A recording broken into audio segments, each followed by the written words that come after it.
तो तुमने फैसला कर लिया पार्टी ज्वाइन करने का?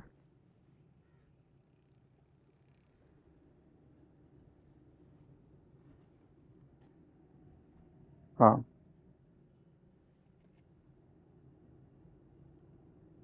कोई और ऑप्शन नहीं है मेरे पास। हाँ, सब कुछ इतना अचानक हुआ है दैट मुझे भी कुछ समझ नहीं आया। और सच कहूँ तो प्रैक्टिकली मेरे पास और कोई वे आउट नहीं है। तुम्हारी बीवी हूँ शामिर, कि तुम्हें मेरे साथ एक दफा भी डिस्कस नहीं करना चाहिए था? इसीलिए डिस्कस कर रहा हूँ तुमसे। अभी अनाउंस नहीं किया मैंने, प्रेस कॉन्फ्रेंस नहीं की। प्रेस कॉन्फ्रेंस भी करोगे आप? जाहिर सी बात है शिप्रा, अगर पार्टी को लीड कर रहा हूँ तो ये सब कुछ तो होगा।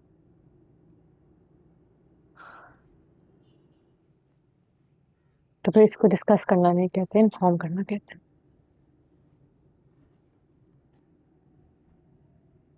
शिप्रा, पार्टी के खिलाफ आउट ब्लॉक बन रहा है।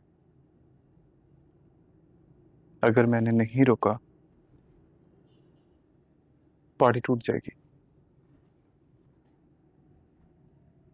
अब तो मुझे बता दो, पार्टी को छोड़ दूं ऐसे ही? तुम्हारे जितने भी कंसर्न्स हैं वो बेड टाइम ही ठीक होंगे। एंड आई प्रॉमिस यू, मैं ऐसी कोई हरकत नहीं करूंगा जिससे तुम्हें नुकसान पहुंचे या शर्मिंदगी हो। और उनके कॉल कर रहा है, इंपॉर्टेंट। जी जी, मैं निकल गया हूँ। हाँ, मैं आ रहा हूँ आपके पास। तुम कहोगी चले जाओ, चला जाऊंगा। आजकल अपने बस में कहाँ हूँ मैं।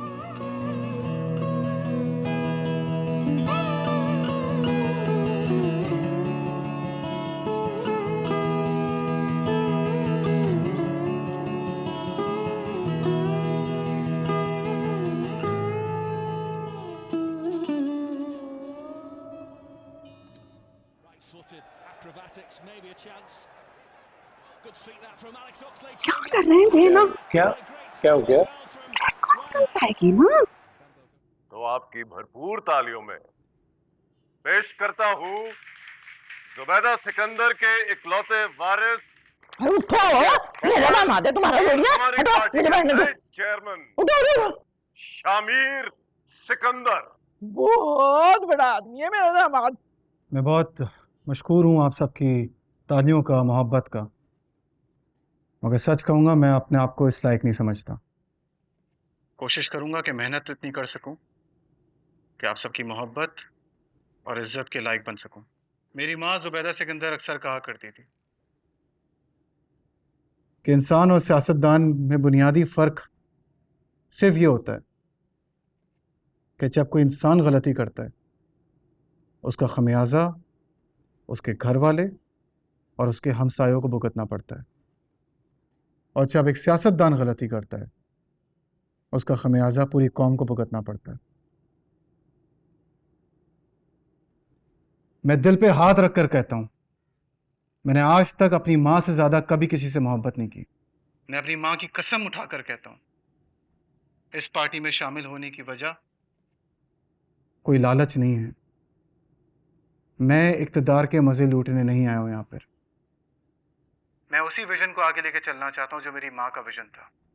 मगर बदकिस्मती से जब इस मुल्क के हालात देखता हूँ, तकलीफ देखता हूँ, बेरोज़गारी देखता हूँ, महंगाई देखता हूँ, हॉस्पिटल्स में लाइंस देखता हूँ कि लोगों के पास पैसे नहीं है, वसाइल नहीं है इलाज कराने के, और जो सबसे इम्पोर्टेंट चीज़ है वो है एजुकेशन, जिस पे आज तक कभी किसी ने बात नहीं की। और यही मेरी माँ का विजन था, और यही कोशिश मेरी है कि मैं उसी चीज़ों को आगे लेके जाऊँ। और यही सवाल मैं खुद से पूछता हूँ कि हम इस मुल्क को क्या दे रहे हैं, इस मुल्क को कहाँ लेकर जा रहे हैं। अगर कोई मुझसे कहेगा बर्बादी की तरफ, तो खुदा की कसम शामिर सिकंदर मर तो सकता है, लेकिन इस मुल्क को आबाद देखने के बाद। और आखिर में कुछ अहम ऐलानात करना चाहता हूँ कि आज से मेरी पार्टी का कोई भी मिनिस्टर सरकारी गाड़ी या सरकारी अलाउंसेस को इस्तेमाल नहीं करेगा। हर फैसला सिर्फ और सिर्फ मेरिट पे लिया जाएगा। मुझ समेत अगर मेरी पार्टी का कोई भी मिनिस्टर इन रूल्स के अगेंस्ट जाएगा, उसके खिलाफ सबसे पहले एक्शन मैं लूंगा। चाहे वो मैं ही क्यों ना हो। बेशक माजी में जो कुछ भी हुआ है, मैं उसके गड़े मुर्दे नहीं उखाड़ना चाहता। ना आप लोगों का ना अपना वक्त बर्बाद करना चाहता हूँ। मैं चाहता हूँ कि आप लोग मेरी बातों से ज़्यादा मेरे काम को देखकर मुझ पर भरोसा करें और उसी हिसाब से मेरी पार्टी को वोट दें। बहुत बहुत शुक्रिया शामिर सिकंदर। शुक्रिया सर। अब फ्लोर ओपन है सवाल जवाब के लिए। किसी को कुछ पूछना है जरूर पूछिए। हमारे नए चेयरमैन काफी अप्रोचेबल है। जी। इंतहाई खुशाइंद बात है कि इस पार्टी की क़यादत अब नौजवान कांधों पर आ रही है। मेरा आपसे एक इंतहाई सादा सा सवाल है कि आपकी पार्टी ने मुल्क और सूबे के लिए कोई एक अच्छा काम किया है? अगर कोई भी एक अच्छा काम किया हो तो बराए मेहरबानी हमारी मालूमात में इजाफा फरमा दें। इस तरह मैंने कहा, मैं माजी के गड़े मुर्दे नहीं उखाड़ूंगा। पार्टी एक नए विजन से काम करेगी।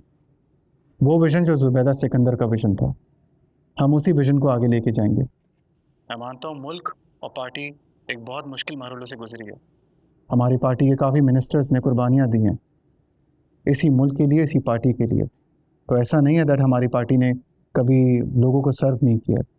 इंशाअल्लाह फ्यूचर में आपने जो सवाल किया, आप उसमें तब्दीली ज़रूर देखेंगे। अच्छा, आपने तो अपनी सारी ज़िंदगी यूके में गुजारी, आपकी तालीम भी वहीं से थी, तो आप कैसे इंटीग्रेट करेंगे अपनी वहाँ की ज़िंदगी, वहाँ के एक्सपीरियंस को हमारे मुल्क के साथ? अगर मैं ख़ुद एक ख़ास शख्स बन के एक आम आदमी से ना मिला होता तो मुझे कभी नहीं पता होता कि एक आम आदमी किस तरह सोचता है और क्या महसूस करता है। क्योंकि मैंने एक आम आदमी की तरह ज़िंदगी गुजारी है, गुमनामी की ज़िंदगी गुजारी है, तो मैं समझ सकता हूँ कि एक आम आदमी क्या चाहता है, उसकी नीड्स क्या हैं और वो क्या डिज़र्व करता है। चलें, थैंक यू वेरी मच। जी, नेक्स्ट क्वेश्चन। सर, मैं आपसे एक सवाल करना चाहती हूँ। मेरा सवाल ये है कि आप सच से आगाज़ करेंगे या फिर दूसरों की तरह झूठ से? सच से, जैसे मेरी माँ कहा करती थी, बिल्कुल वैसे। सर, मेरा आपसे सवाल ये है कि आपके पार्टी के जो आखिरी चेयरमैन हैं मिस्टर दाऊद अली ख़ान, आप उनके लिए गए फैसलों को सपोर्ट करेंगे या डिसकंटिन्यू करेंगे?